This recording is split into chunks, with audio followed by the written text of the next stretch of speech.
Juvenis.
Do something, I will use it and do something good for the community.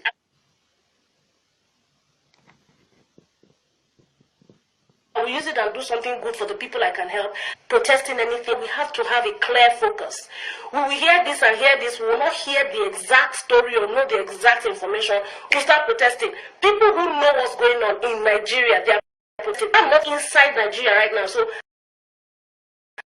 I cannot protest something that I don't have the facts for. So like I was saying, I'm praying for all of you. I'm praying for those of you who have children. So I did a Facebook Live video yesterday, and I was talking about different things from my heart and just random stuff that I talked about. Unfortunately, some members of the media decided to take out a little clip of something, posted it, and twisted a headline to tell people that I was against the protest that TUFACE was doing. I never said that. Before people judge, because I've been attacked, I've received over 1,000 messages, but before you judge and before you condemn, please go to my Facebook, watch the full video and understand exactly what I was trying to say. TUFACE is my brother. I have nothing against him. I spent Christmas with his family last Christmas, so I have nothing to say against him. So you guys, please, before you attack, watch the full video. Hello, my name is Stella Damasus, and no, this is not diaries. I want to share something with you, and it's something that is, I won't say bugging me, but it's eating me up right now. And I felt that, you know, there is a need to address certain issues. Some people say things, you know, around me, about what I'm doing, about my country, about my industry, and I let it go. I let it slide, whether it's on social media, whether it's on television. I don't respond to a lot of things, but this time, I'm going to respond to this. And, you know, when they say, if you know what to do and you don't do it, you are as guilty as the person who has committed an offense. And I believe that someone has committed an offense, not just to me, but to the whole Nigerian movie industry. Now, before I go into why I'm so hurt, I want you to watch this short clip, and then you'll understand why I'm very hurt. And then I'll give you my thoughts on it. So watch this.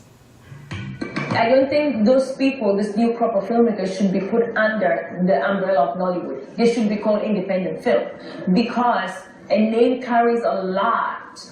If you start tagging in Nollywood, every negative connotation that comes with Nollywood, it's like calling your son Hitler.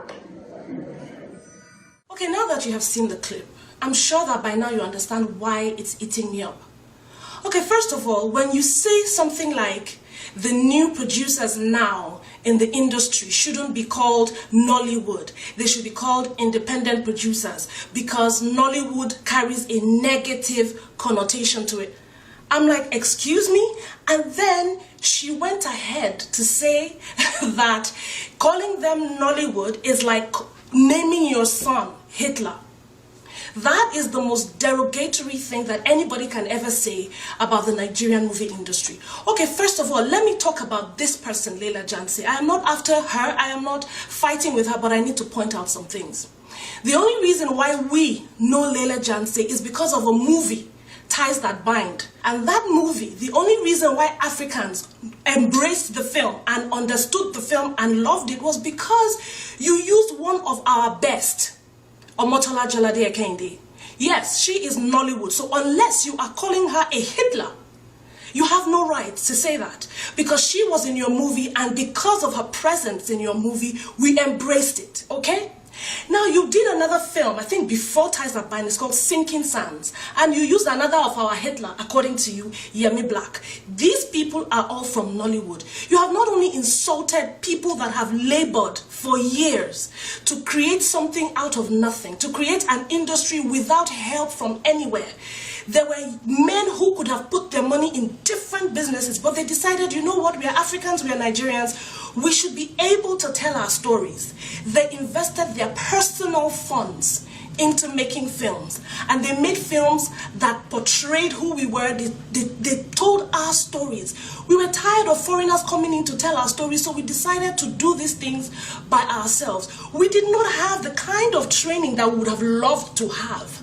Unlike you, Leila, from Ghana, you went to the United States to film and television school, and you graduated with honors. Yes, I have read up on you. You are amazing as a filmmaker. I'm not even going to dispute that.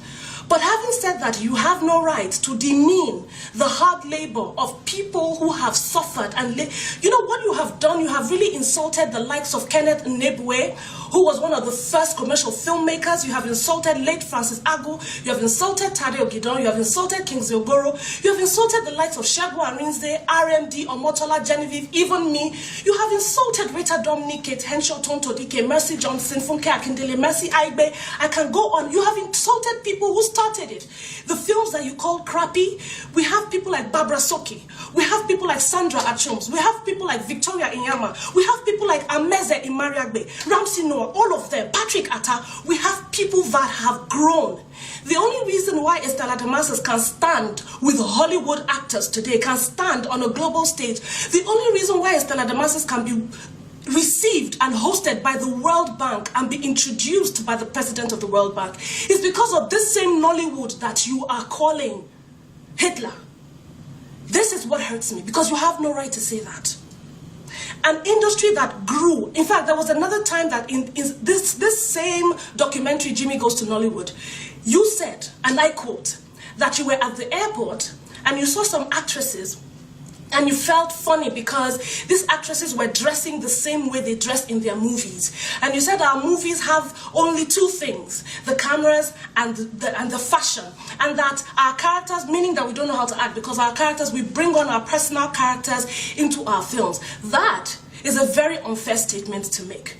Because maybe you don't know that a lot of people who have struggled to remain in business, to feed their families and their communities, when they make these films, I have even done it. Most of the time, we carry our own clothes to support the producer because we know how difficult it is. Some of us know that we want to produce our own films and we call our friends. You know why? Because we don't have the budget for it. You know why? Because there is no funding from outside. We do it by ourselves. This is personal business. So if you see me wearing an outfit that I have worn in a film, oh, please do not be dismayed, because I am one person that decided to help the producer with my own clothes. And if I decide to wear my own clothes outside of the film, whose business is it? You cannot castigate actresses who have labored to make a name for themselves, because if people go outside the shores of Ghana and they mention Leila Djansi, trust me, a lot of people might not know your name, but let them mention Tonto Dike, let them mention Omotola or Genevieve or Kate or Rita or Omoni Oboli, and trust me, the whole world knows who they are. Let them mention Aki and Popo.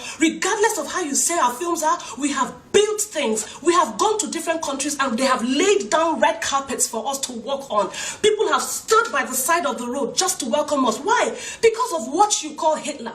Our Nollywood has produced fine, amazing, talented people. And do not forget that we did not have training facilities like you enjoyed in the United States. Not everybody has been able to do it. We told stories. Look, even in the beginning when Nollywood started, we didn't even have dialogue in the scripts. Most of the things that we saw were scenarios. We were supposed to act accordingly. If you ask me, we have the best improv actors in the whole world, like it or not, because even in the Yoruba film industry, those people are more talented than you can even imagine. They make films and they don't even have the dialogue. Most of the time they work according to what they see. So tell me if that is not talent. I am not saying that we are not flawed. I am not saying we don't have issues. We do have issues just like every other person. We do have issues with piracy just like America, just like China. Everybody's film is pirated. Everybody suffers one thing or the other. Our industry is still growing, is still improving. So when you say things like, we don't know how to do this, we don't know how to do that, we know that we have issues, but look at it. How many proper film schools have been set up in Nigeria? How many proper film schools have been set up all over Africa, like you have been able to enjoy in America? I read up on your profile and I saw Ghanaian American. Well, some people are just Nigerians. Some people are just Ghanaians. Some people are just Kenyans. And do not forget the fact that the reason why Africa is on the world map in entertainment is because of the hard work that people have put into it. Look at the likes of Majid, your own countrymen. Look at the likes of Van Vika, Nadia Buhari, Jackie Appiah. You have some of the best actors in the world from your country, and they are products of Nollywood. Whether you call them Gollywood, Kenyawood, Liberiawood, Labourwood, whatever you call it, we cannot forget that the Nigerian film industry is what gave rise to the booming film industry all over Africa. So please, you need to be careful. Before you throw us under the bus, check yourself. I've checked your own history and how you started, and how at the age of 19 you were given an opportunity by a Ghanaian actor-producer to write your first film. I think it was called Babina. If there was no industry, you would not have been there. If there was no industry, you would not have been inspired to go to America, learn filmmaking, come back and make films. Your films are good, but please do not throw us under the bus. We are still work in progress. And one last thing, don't try to cause any segregation. Don't say that the new filmmakers should be called independents and the rest of us can continue to be Hitlers because we are Nollywood. These new filmmakers are proud that they had people that inspired them to be better filmmakers. When we have children, our prayer is that our children rise and grow to be better than us. So those of us that started in the industry 2 decades, 3 decades ago, our prayer is that the new actors, the new producers, the new directors will do better than us, to represent us better. We started it without nothing, without training. Now we have the younger ones that are traveling all over the world to get the training they need to make our films better, to tell our stories better. We are proud of them. Do not cause a demarcation. Do not put Nollywood New 2.0, independent, this. We are all Nigerian movie makers. If they have coined the name to be Nollywood, so be it.